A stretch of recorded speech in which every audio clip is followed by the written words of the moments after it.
This is the Philippines. And we are ANC.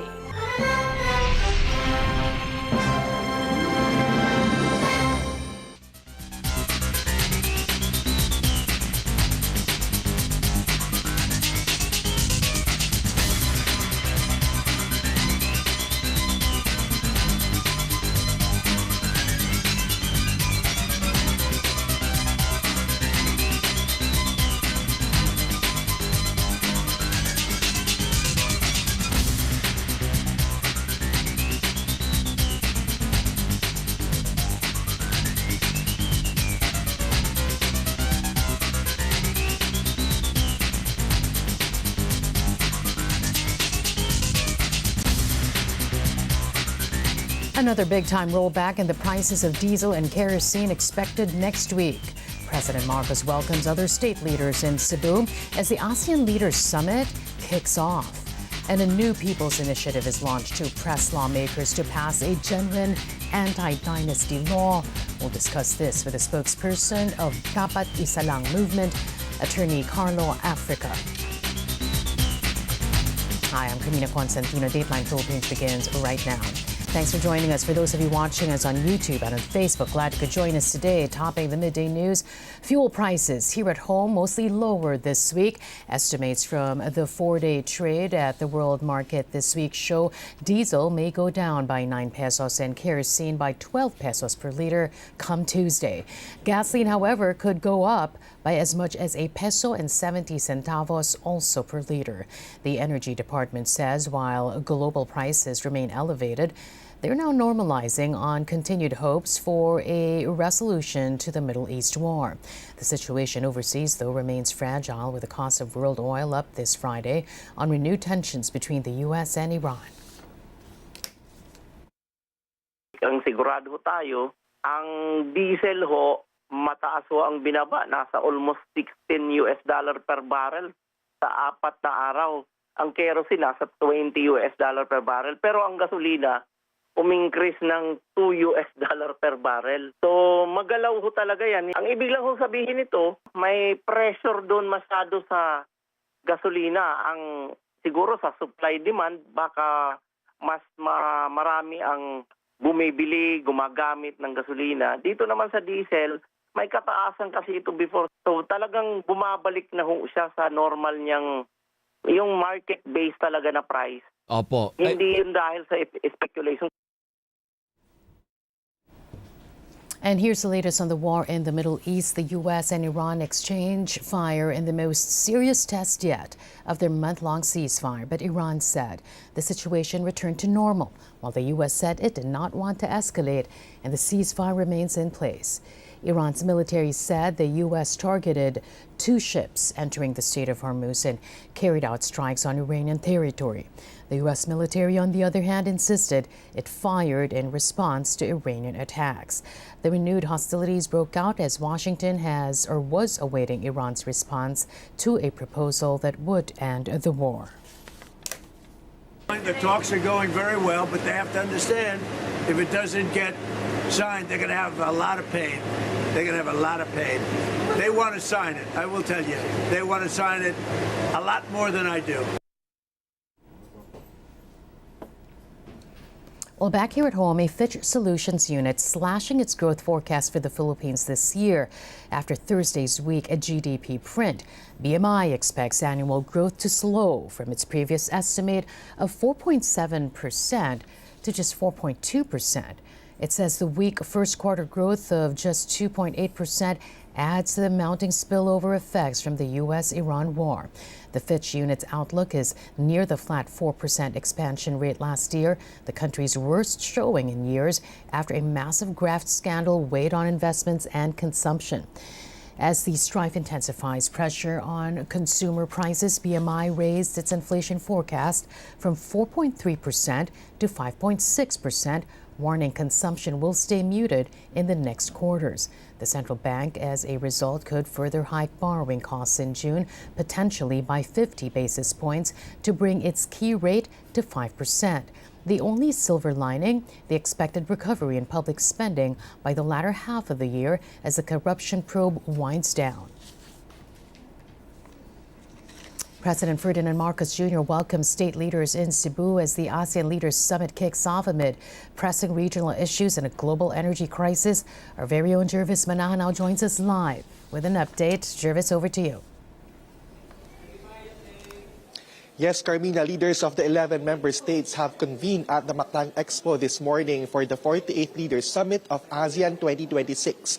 There were cultural performances, although these are all scaled down, as President Bongbong Marcos and First Lady Liza Marcos welcomed all the leaders. In his welcome speech, President Marcos said that they had to recalibrate the agenda in the context of the global crisis that has adversely affected all nations in Southeast Asia.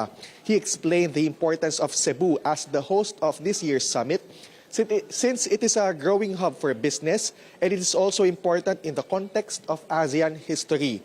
Marcos says the summit happens in a defining moment for the region and the global community as we are facing uncertainty and heightened geopolitical tensions.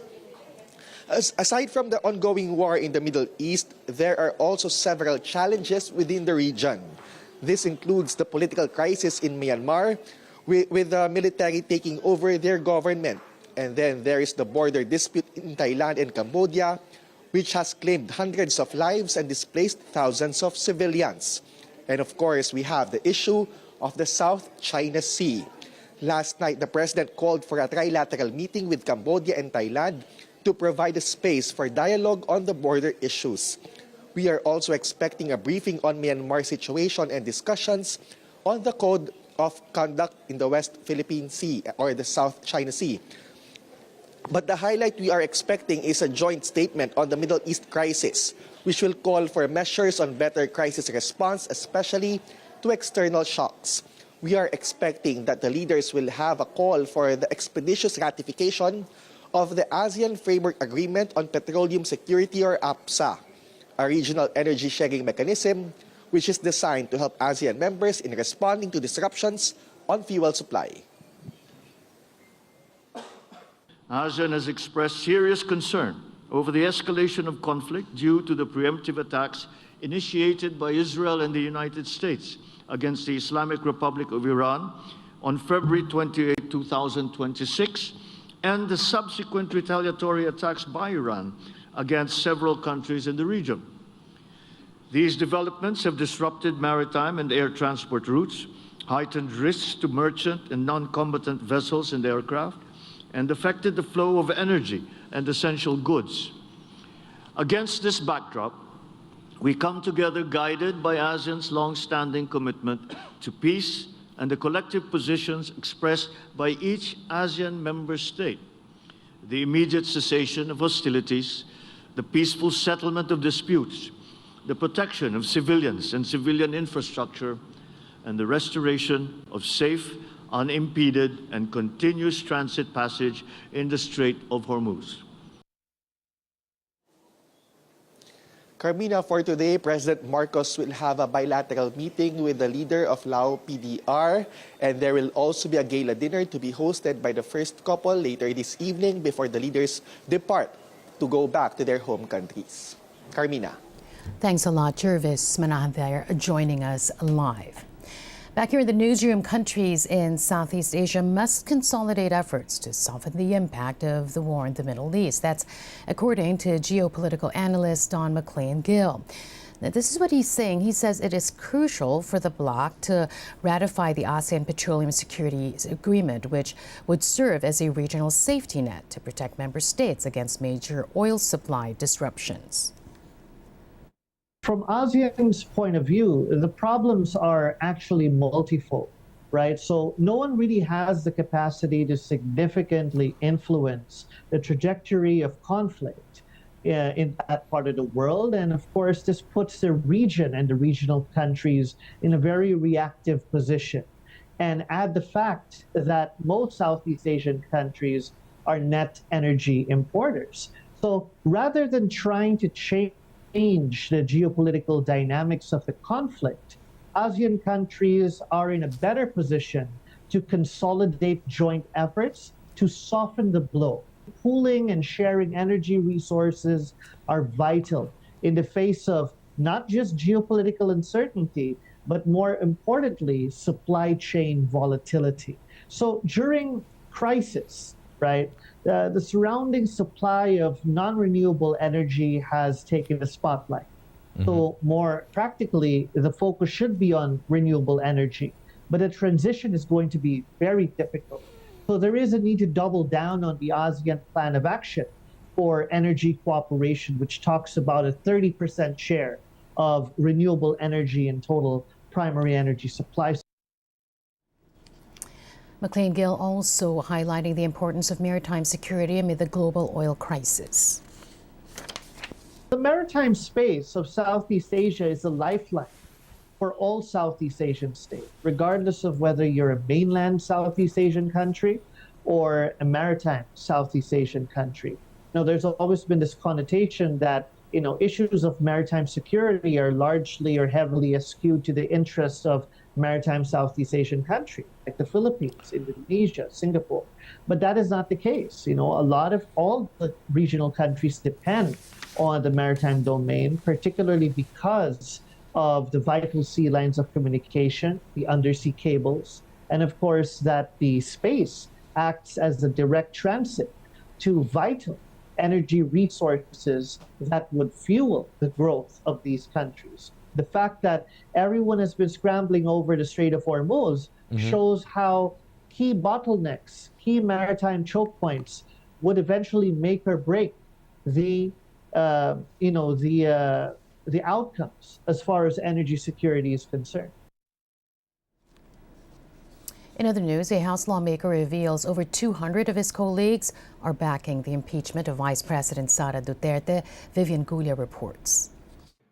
Copies of the committee report and House resolution on the articles of impeachment against Vice President Duterte have been distributed to House members as instructed by the lower chamber.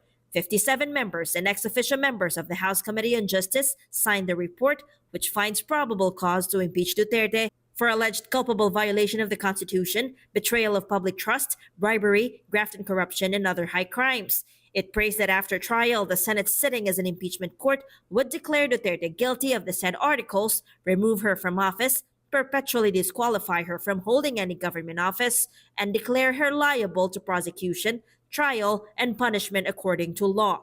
A vote of at least 106, or a third of House members, is needed to elevate these articles of impeachment to the Senate for trial. The lower chamber expects to vote on the matter on Monday. The reason why it is historic, unprecedented, first time, no? It's because this is an offshoot of the Supreme Court decision in the Duterte versus House of Representatives case, which pertains to the first impeachment complaint filed back in the 19th Congress. And of course, I am ready for interpellation. Bicol Saro Party List Representative Terry Ridon, for his part, said, based on consultations, around 215 House members are now supportive of the committee report. Significant po yun kasi hindi na lang po ito simple majority. I think this is a resounding signal that two-thirds of all members are convinced of impeaching the Vice President on the basis of evidence that had been presented during the proceedings. In a related development, the Quezon City Regional Trial Court Branch 81 has dismissed the petition filed by the Vice President's husband, Attorney Man Scarpio, to stop the enforcement of a subpoena issued by the House Justice Committee on his income tax returns for lack of jurisdiction. Presiding Judge Madonna Echeverri also said the subpoena was issued in valid exercise of the House Committee's power. She added the committee is part of a co-equal branch of government, so the case should have been filed with the Supreme Court. Vivian Gulia, ABS-CBN News. Well, various groups have come together to launch a people's initiative aimed at pushing Congress to pass a genuine anti-political dynasty law. Joining us now to discuss this is the spokesperson of the newly formed Dapat Isa Lang movement, Attorney Carlo Africa. Attorney Africa, good afternoon to you. Thanks for joining us today. Welcome to the program. Good afternoon. Thank you for inviting us to this program. Absolutely, and thanks for joining us. I know that it's currently ongoing, so I appreciate your time. But it is very important that we talked about this and the timing of it. Dapat Isa Lang movement. Before we get into that, what is the problem with having so many coming from one family that pepper the bureaucracy, governance here in this country? Go ahead. I think the problem goes back into why we started Dapat Isa Lang to begin with. Conversations already started last year after the flood control scandal really erupted. Because what we noticed is that we are actually currently stuck in a cycle of corruption, underdevelopment, and poverty perpetuated by political dynasties. So what we're seeing is that if we are not able to break up, the only way for us to break out of this cycle is by really passing a legislation to prohibit political dynasties to run for elections, which is already found in our constitution. So I think part of it is marami na pong mga grupo, we're already tired of corruption, we're already tired of underdevelopment, and we're growing tired of political dynasties because corruption and underdevelopment and poverty comes with the system of political dynasties. Yeah, let's get into that. Kasi, Attorney Africa, baka iniisip ng iba, flood control corruption scandal, yes. Dynasties, yes. Parehong problema, pero paano ba sila magkakawing? Paano ba sila konektado?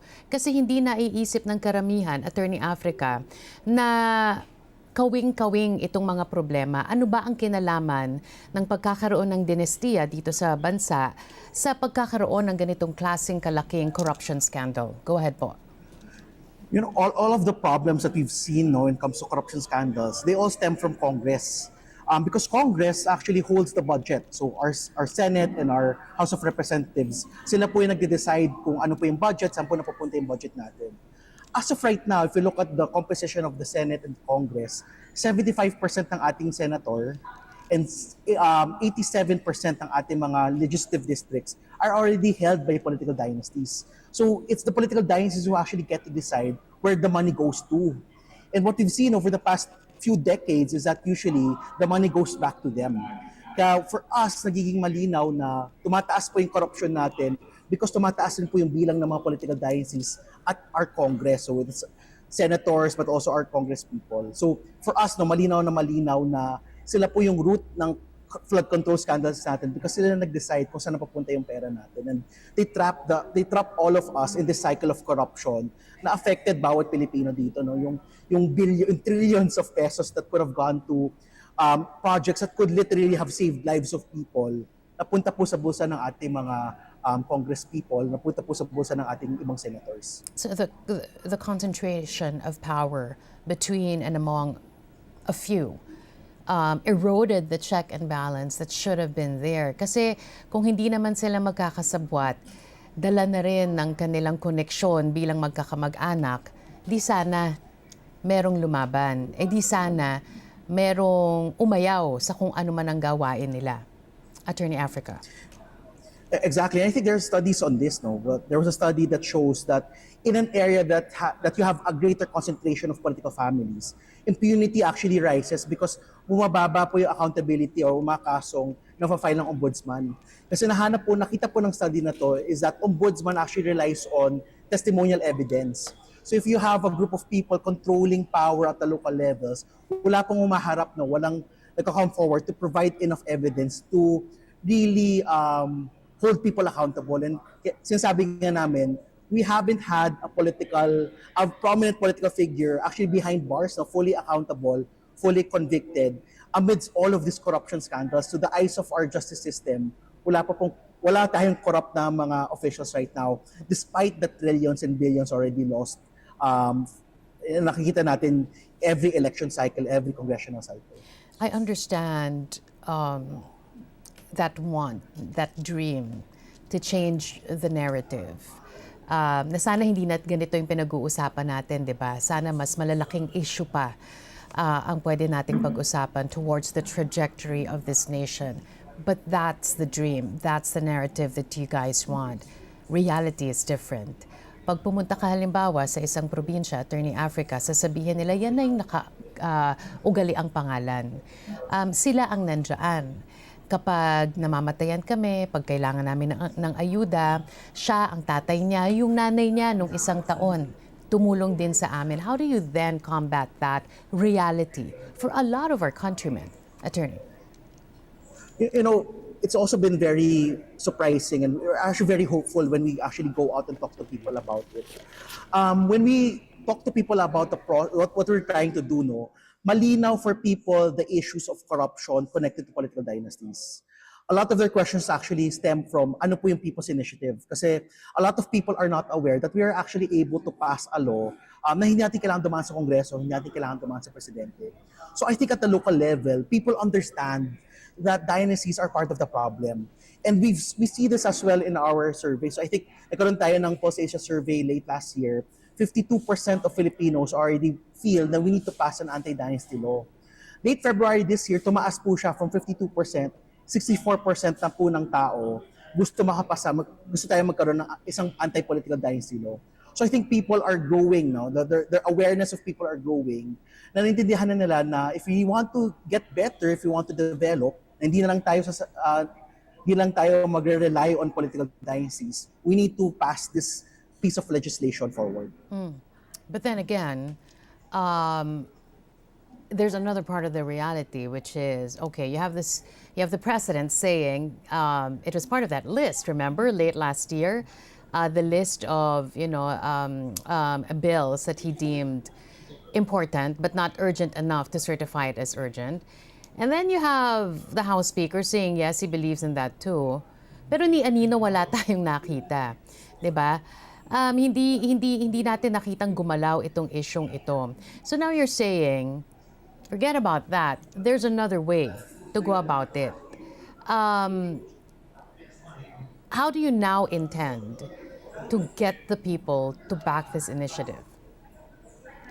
Yeah, so this is the reason why we started Dapat Isa Lang. Dapat Isa Lang is a movement of institutions and individuals who are tired of the cycle of corruption and poverty brought about by the system of political dynasties in the country. And what we've been doing is we've been talking to people, we've been gathering as many people as possible to really come together because, again, not a lot of people know that we can actually pass a law ourselves. So kami, naniniwala kami, we've given Congress enough time. No? It's been 40 years. They've had enough opportunity to pass the law on their own. But it's clear that they will not be able to pass a genuine anti-political dynasty law.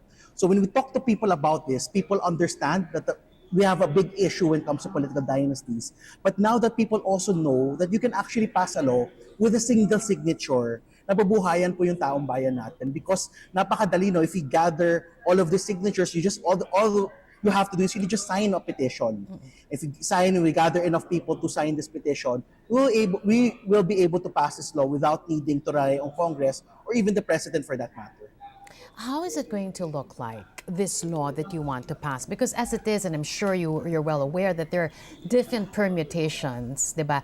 Yung definition pa lang ng dynasty, nagkakagulo na sila, di ba? Because it's basically spelling their own, their own death. Pero how will it look like? Is it fourth degree of consanguinity across what? Unilaterally, horizontally and vertically. How does it look like for Dapat Isa Lang? What is the most, what is the definition and how will the law take its form that would be most beneficial, not to the politician, but to the people? So we had one goal in terms of developing this law. We wanted to break the cycle of corruption. And part of that is understanding ano yung level, asan po yung level of power influence meron yung ating mga political dynasty. This is why we're saying dapat isa lang sa national, dapat isa lang sa local. So we're limiting political dynasties to just field candidates, one at the national level and one at the local level. And when we say local level, one in an entire province. Part of that definition is we are defining dynasty, political families to be within the fourth degree. No? So kasama po dito yung mga nanay, tatay natin, yung ating yung ating tito at tita, pati yung ating mga pamangkin, no? So kasama po sila, mga cousins po natin, yung mga fourth degree, kasama po sila doon. So the reason behind this is because what we're seeing is that so many of our dynasties actually are already within the fourth degree.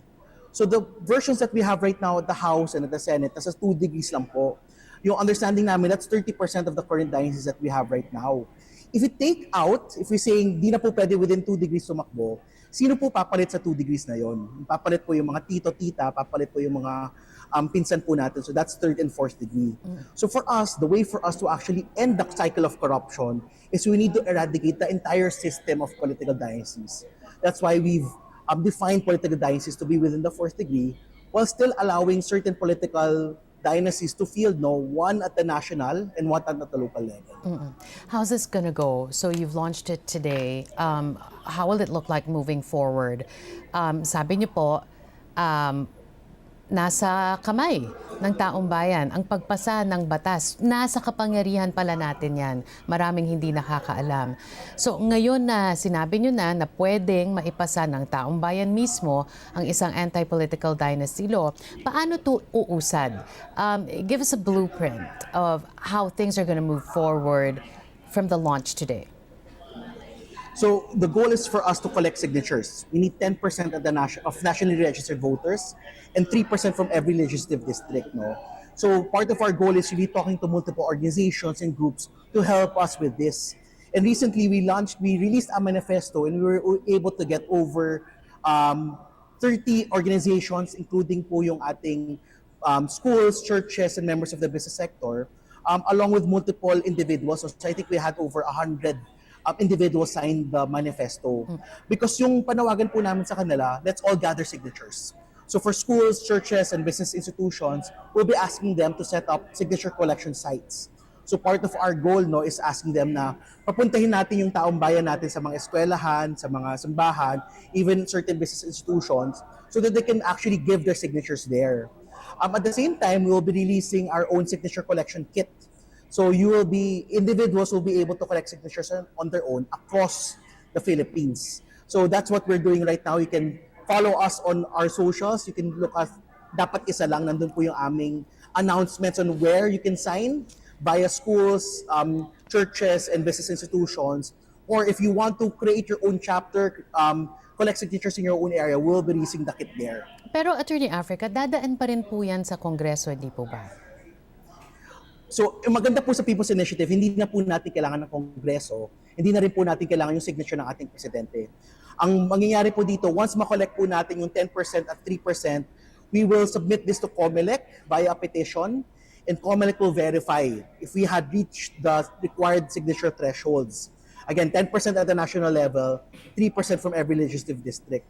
Pag masabi po ng COMELEC na nakuha natin yan, they will call up referendum asking all of Filipinos to actually vote whether they are in favor of the petition or not. If we are able to get a plurality, meaning 50% plus 1 of all voters for that election, the law will pass on its own. Hindi po natin kailangan ng Kongreso, hindi na po natin kailangan yung presidente. Is there a specific timeline you're looking at here? Are you purposely doing this now? Because 2028 is just around the corner. At marami na pong naghihintay na magkaka-apelyido. So you hit it right on the head, no? So we're trying to gather all signatures before the start of the 2028 electoral cycle. Because we understand, iba yung election season dito, medyo magulo po yung election season natin, and we know attention will be divided. So this is why our goal is really to collect all required signatures before we get to that spot, no?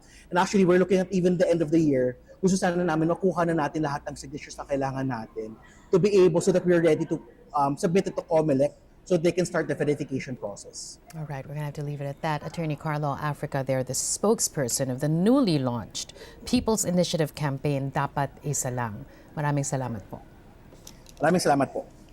And then we're going to take a quick break. Up ahead, the arrested founder of Peanut Gallery Media Network expected to post bail today. The details when we return. You're watching Dateline Philippines here on NNC.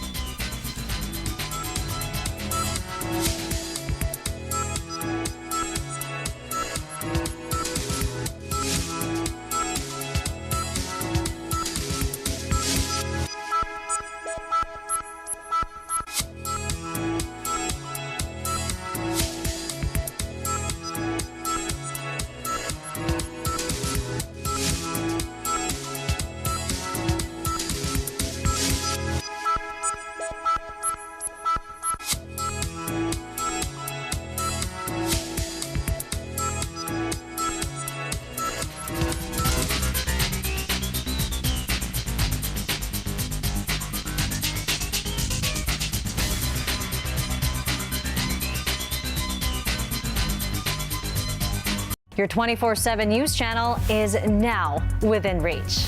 Subscribe to iWant and get access to ANC's live 24/7 channel and enjoy ANC programs on demand. The ABS-CBN News channel, now on iWant. This is where newsmakers answer to you. My promise would be the same as I promised when I was Senate President, and I believe I was successful with that. We will make sure that the Senate is independent. It will not be subservient, but cooperative. Thousands were killed under the circumstances described. To say that the judicial system was working, it's a bit difficult to maintain that position. This is where headlines are made. We are conscious about what will happen in the 2028 election. May mga members din naman ng House of Representatives and even Justice Committee who see this more as a constitutional duty. I also didn't have faith in Duterte because he was my persecutor, but I have faith in the justice system. This is where we do the news. That's the people's money. Tapos, ganun-ganun nga. Ang lakas ng loob ng mga to, hanep. Talagang ibang klase. Kaya, well, makakatikim sila ngayon. The country must free itself from endemic corruption. Malaysia should not be known because of these various past scandals. This isn't just talk. That is not a surplus because the profits are earmarked. I watched your interview with Congressman Edsel Edman this morning. That there are others. He doesn't even have a flagship project at this point. But how could he if the budget's been mangled in that way? Karen, that's a very good question. International law does work. I want to thank you for joining me here, sir. Thank you. Really, this is Head Start. I was in corporate, and that's when I realized that I wanted to do, like a full 180. I actually started out a bit later than most, but I don't believe in holding ourselves back. Because the biggest regrets we will always have is not doing anything about the things that we want to do. I thought giving myself a formal education in cuisine was the best way to go about it. So I had to, reflect what I really wanted to do.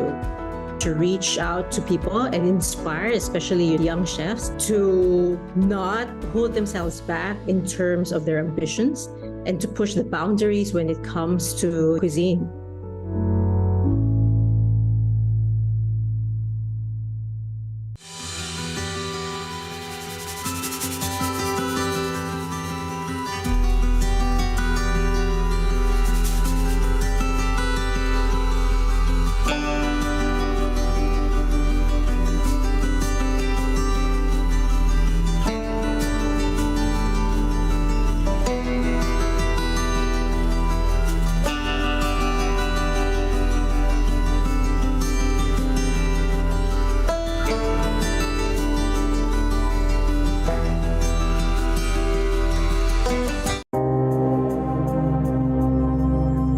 Seeing the effects of climate change all over the world.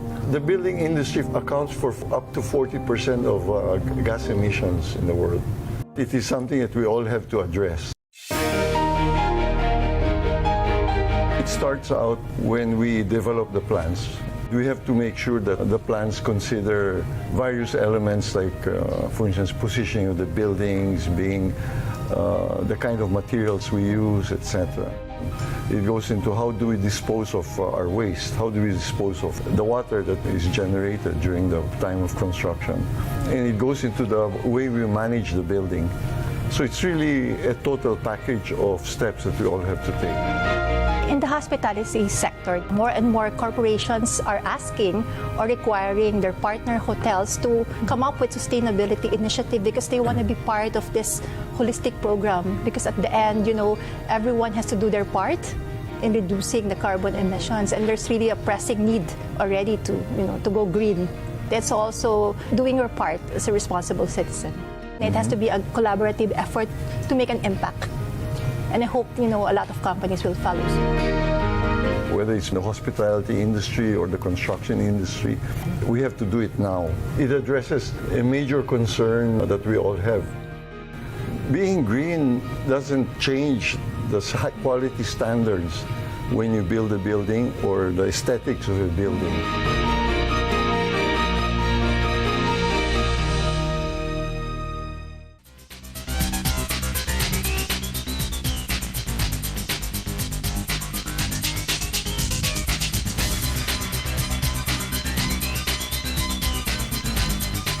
Back with more news. Police prevented environmental activists from getting inside one of the venues of the ASEAN Summit in Cebu. Annie Perez now joins us with that story. Annie, over to you. Yes, Carmina, there are 4 members of this environmental group, Greenpeace Philippines, that were nabbed by the policemen earlier as they tried to enter one of the venues for the ASEAN Summit here in Lapu-Lapu City, Cebu. The group said they just tried to silently protest, calling on the ASEAN leaders to act on the plastic crisis and fossil fuel dependence. They only stood there and stretched their banner, and then they were approached and then taken to the nearest police station. In the statement, they said that they only want to hold polluting corporations accountable and move the region away from the fossil fuel dependence that is driving climate harm. And one of the topics now for the ASEAN Summit is indeed energy and looking for sources that would transition the region into green energy. The group continued to call on the ASEAN leaders to look at communities across Southeast Asia, and that because a lot of communities are now being harmed, such as landfill collapses, toxic fires, polluted air, and plastic pollution. As of now, Carmina, we have not heard word from the local police yet on the incident because they have a designated spokesperson when it comes to ASEAN-related concerns. But we talked to this designated person, Police Colonel Kimberly Molitas, who already said that they have plans in mind for these cause-oriented groups should they arrive at the venue. And they said that they uphold the freedom of expression, but they should only do this in designated freedom parks. As of now, they are still at the police station. They're awaiting their complaint to be filed against them. They are currently detained. And for the police side, they said that their civil disturbance unit is on standby, as well as the Provincial Mobile Force Battalion. Right now here in the Mactan Expo, security is very tight, especially that the heads of states are expected to move out of the venue and transfer as they will continue the different activities for today's 48th ASEAN Summit here in Cebu. And that's the latest from Cebu, Central Visayas. Annie Perez, ABS-CBN News. Thanks a lot. Annie Perez there joining us live. The Justice Department evaluating a complaint filed by the Energy Department against Batangas Representative Leandro Leviste. Energy Secretary Sharon Garin accused Leviste's renewable energy company of failing to deliver on its deal with government to supply solar power. The complaint was filed against Leviste and 5 officials of his Solar Para Sabayan Corporation. Justice Department spokesperson Paulo Martinez says a preliminary investigation of the complaint will be held to determine whether Leviste's firm violated the Public Service Act. Leviste has called the DOE complaint weak, which he said came after he called for an investigation into the ties between Executive Secretary Ralph Recto and Congressman Edwin Guardiola and their alleged connection with public works contractors and a small-town lottery operator.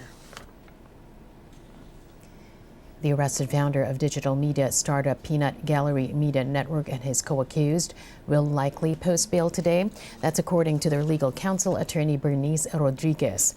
Franco Mabanta and 4 other suspects were arrested for allegedly extorting 300 million pesos from former Speaker Martin Romualdez. Rodriguez reiterated her clients were not involved in any extortion activity.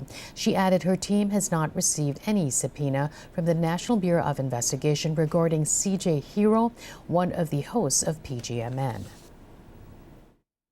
CJ Hero is not one of the respondents. I don't understand this narrative that's floating around. I think it's based on a fake news. She's not a co-conspirator, and I personally know her. So yeah, all I can say for CJ Hero or like the haters out there to just stop it, because we are gonna go after this fake news, these fake news that are floating around. We're gonna go after the libelous posts against her, and she's a woman of character. She's a journalist with credibility and integrity. We were able to assemble probably like a dozen lawyers, best of the best legal minds from some of the best law firms in the country. And we have come up with a really solid legal defense, which we are really proud of. Meanwhile, the NBI rejected claims Mabanta was set up, pointing to the changes in the location for the delivery of the money. Ando naman kayo nung hinuli yan, so you can answer kung sinet up, no? Kasi nakita mo yung tendency na to avoid yung mabidyo, makuha ng CCTV, nagpagpad, iba-iba direction, may mga phone calls, may exchange of text messages. Mahirap naman nata yun, nasasabihin natin, Sir Rap. And it's very unfair to the men and women of NBI na nagtatrabaho ng maayos. Base sa ebidensya na naayos sa proseso. The parents of drug convict Mary Jane Veloso urging the Supreme Court to act on the writ of habeas corpus petition they filed last year. John Manan on the line with details. John, what more can you tell us? Hi, Carmina. Good afternoon. Migrante International and the parents of Mary Jane Veloso on Friday filed at the Supreme Court a motion that urged the High Court to resolve their habeas corpus petition just as they hope she would be released in time for Mother's Day. Celia and Cesar, who are accompanied by representatives from Migrante and the National Union of People's Lawyers, or NUPL, were emotional when they made the appeal at the Supreme Court, emphasizing their longing with their daughter. Mary Jane's parents were also clutching her handwritten letter to Supreme Court Chief Justice Alexander Gesmundo, which is attached to their motion. Lawyer Cathy Panguban from the NUPL pointed out that their petition has been pending for nearly 6 months already. Panguban told reporters there is not enough basis for Mary Jane to be detained at the Correctional Institute for Women since her return to the Philippines in December 2024. Asked about her visit to the Department of Justice earlier this week, the lawyer said they only discussed Veloso's existing cases with regards to her illegal recruiters and for her plans to testify against them. The NUPL earlier said Mary Jane will testify in the human trafficking, estafa, and violation of Republic Act No. 8042 or Migrant Workers and Overseas Filipinos Act cases against her illegal recruiter. She also reiterated that they are still hoping that Mary Jane will be released either through a writ of habeas corpus from the Supreme Court or through executive clemency from President Ferdinand Marcos Jr. Celia, for her part, said they last visited her daughter this week. She reiterated her plea to Marcos Jr. to grant her freedom. She was also carrying a hand-painted blanket made by her daughter with a Free Mary Jane Veloso text pasted on its surface. Veloso, a victim of human trafficking, was detained for over 14 years in Indonesia, where she was initially placed on death row, but was spared through then-President Benigno Aquino III's request to then-Indonesian President Joko Widodo in December 2024. The former OFW was brought back to the Philippines and has since been detained at the Correctional Institution for Women in Mandaluyong. Fermina. Thanks a lot, Job Manan, there joining us on the line.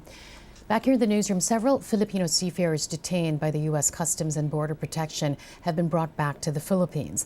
The Philippine Consulate General in Los Angeles says it recognizes the CBP's authority to vet individuals entering the U.S., including foreign nationals. It added, while detained foreign nationals are allowed to seek assistance from their embassies or consulates, consular access cannot affect the decision of U.S. authorities. 26 Filipino seafarers were among those arrested by U.S. authorities during a raid on 8 cruise ships in the San Diego port in California. The raid is said to be part of a federal crackdown on child pornography. 5 of the 8 suspected cases of hantavirus linked to the MV Hondias cruise ship have now been confirmed. The World Health Organization says while more cases may emerge, the wider public health threat from the outbreak remains low. WHO is aware of reports of other people with symptoms who may have had contact with one of the passengers. In each case, we're in close contact with the relevant authorities. Given the incubation period of the Andes virus, which can be up to 6 weeks, it's possible that more cases may be reported. While this is a serious incident, WHO assesses the public health risk as low. A WHO expert boarded the ship in Cabo Verde and has been joined by 2 doctors from the Netherlands and an expert from the European Center for Disease Prevention and Control, who will stay on the ship until it reaches the Canary Islands. They're conducting a medical assessment of everyone on board and gathering information to assess their risk of infection. WHO is developing step-by-step operational guidance for the safe and respectful disembarkation and onward travel of passengers and crew when they arrive. The WHO adds the threat level imposed by hantavirus does not resemble the pandemic level threat that COVID-19 had. This is not coronavirus. This is a very different virus. We know this virus. Hantaviruses have been around for quite a while. There's a lot of detail that we know. I'm going to ask Anais to come in and say this, but I want to be unequivocal here. This is not SARS-CoV-2. This is not the start of a COVID pandemic. This is an outbreak that we see on a ship. There's a confined area. We have 5 confirmed cases so far. We completely understand why these questions are coming, and we are trying to provide all of the information that we can. That's why we're having a press conference here to give accurate information, and we're grateful for all of those out there who are asking these types of questions. But this is not the same situation we were in 6 years ago. We're going to take a break. Up ahead, a look at midday trading at the Philippine Stock Exchange. You're watching Dateline Philippines here on ANC.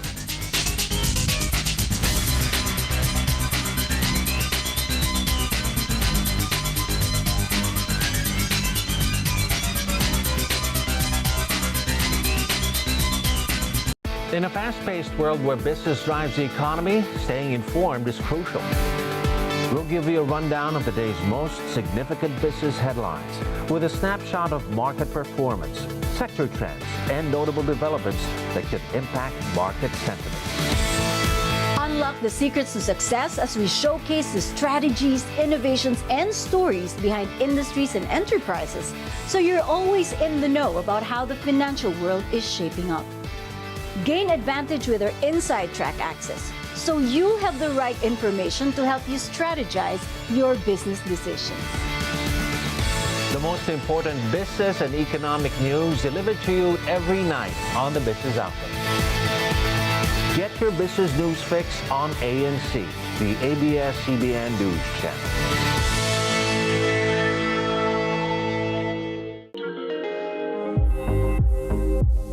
I noticed in the Philippine context, it's created a lot of fear. I think because we've built our economy on kind of business processing, right? So I think there's a natural fear that AI would kind of overtake and replace that.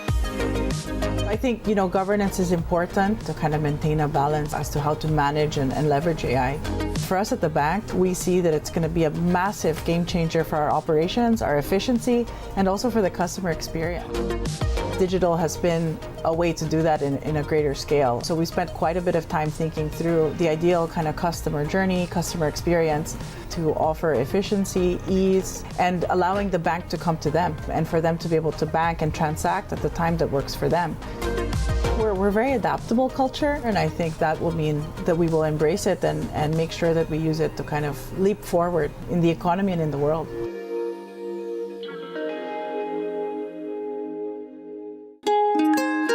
Students or young professionals or even seasoned professionals, they have to continuously equip themselves with relevant skills so they stay relevant in this ever-changing and fast-paced world. Fortunately, our platform actually is created to help starters or even those who would want to change careers. So we offer both upskilling, reskilling. Our flagship basically covers what we call the innovation, sustainability, analytics, and continuous improvement verticals. And then what we try to do is to democratize the access to these courses and to make it sustainable. The good thing is that most of our programs are not really dependent on the degree. They're not, we don't require any degrees for them to take it. Lifelong learning entails different modalities of how you can consume information, especially in this digital age.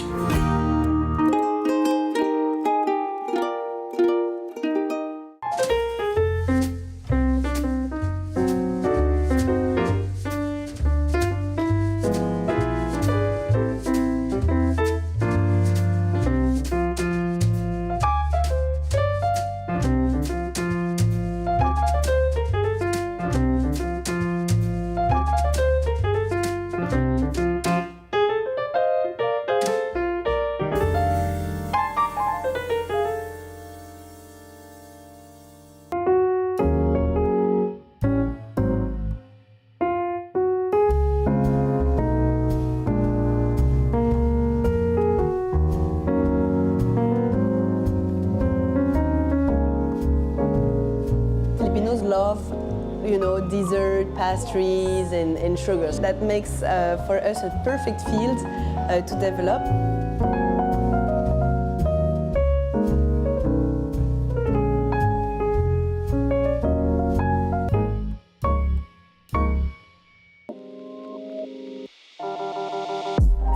We're used to buying from our franchise area. In the case of Metro Manila, we buy from Meralco. But actually, Meralco buys in bulk different power purchase agreement, long-term contracts from the different power plants. The IPERA law basically deregulates the energy market, so now you can purchase directly from the energy suppliers. The most difficult thing, of course, is knowing what to choose from if you're doing it on a manual basis. And so we provide that service by providing an auction and marketplace platform, and we provide an analytics platform to enable you to connect to the fittest energy supplier. We don't just let you see the options in the market, we provide you what is the recommendation in terms of the combination of supplier or one supplier that best suit your needs.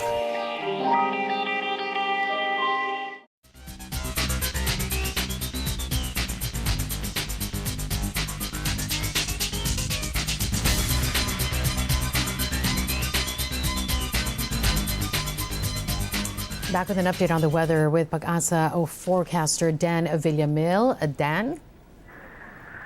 Yes, good afternoon, and to our viewers here at ANC. Latest location for Tropical Storm Hagupit as of 10 a.m. today. It was located last 1,460 kilometers east of Mindanao. It has maximum sustained winds of 85 kilometers per hour near the center and gustiness of up to 105 kilometers per hour. It is currently moving westward at 20 kilometers per hour. It will continue to move generally west-northwestward within the next few days before eventually weakening into a tropical depression and eventually into a low-pressure area over early next week. We are not expecting any direct effect of this tropical cyclone on our weather condition or sea condition on any parts of our country.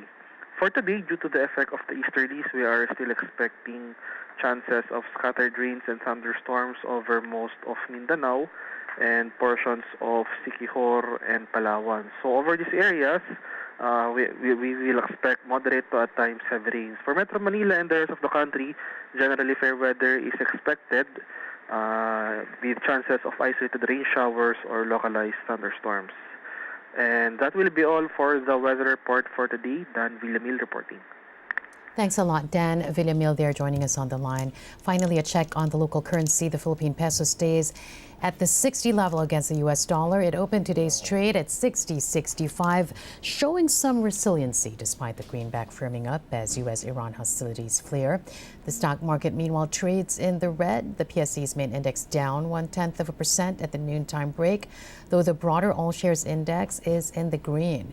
As for total value, it's at 2.4 billion pesos. The PSE's closing numbers and the analysis later on Market Edge at 3. And that'll do it for today. Thanks for keeping us company the whole week this week. I'm Carmina Constantino. If you want to revisit today's episode, you can play back this newscast on our YouTube channel and on ANC 24/7 on Facebook. Keep well. Have a good rest of your Friday.